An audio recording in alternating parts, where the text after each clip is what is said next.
توقف آتش، توقف جنگ در همه এই যুদ্ধবিরতি মানে সব ফ্রন্টে যুদ্ধ বন্ধ করা। এর মধ্যে লেবানন অন্তর্ভুক্ত, যা এই চুক্তির অংশ ছিল। এটি শুধু আমাদের বলা বা দাবি নয়, পাকিস্তানি মধ্যস্থতাকারীরাও স্পষ্টভাবে এটি উল্লেখ করেছে। هم تصریح کرده این مطالبه ما بوده در این এটি আমাদের দাবি ছিল এবং সম্প্রতি দিনগুলোতে বিষয়টি খুব স্পষ্টভাবে তোলা হয়েছে। গতকাল থেকে যখন আমরা এখানে এসেছি, ইসলামাবাদ এবং বৈরুতের মধ্যে যোগাযোগ অব্যাহত রয়েছে। صورت مستمر برقرار هست. ما هم با سفیرمون در بیروت در حال گفتگو هستیم مرتبا আমরা বৈরুতে আমাদের রাষ্ট্রদূতের সঙ্গে যোগাযোগে আছি, যিনি নিয়মিত আমাদের এবং লেবাননের সংশ্লিষ্ট কর্তৃপক্ষকে রিপোর্ট দিচ্ছেন, যাতে যুদ্ধবিরতি নিয়ে করা প্রতিশ্রুতিগুলো সব ফ্রন্টে বাস্তবায়ন করা হচ্ছে তা নিশ্চিত করা যায়।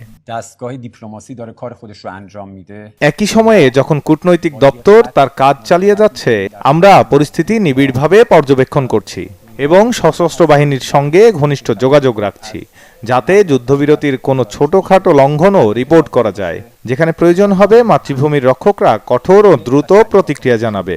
একই সময়ে যখন সশস্ত্র বাহিনীর সতর্ক অবস্থান রয়েছে, কূটনৈতিক দপ্তরও পর্যবেক্ষণ করছে, যাতে যে কোনো ছোটখাটো ঘটনা সময় মতো মোকাবেলা করা যায়। مراقبت میکنه که به موقع پاسخ داده بشه.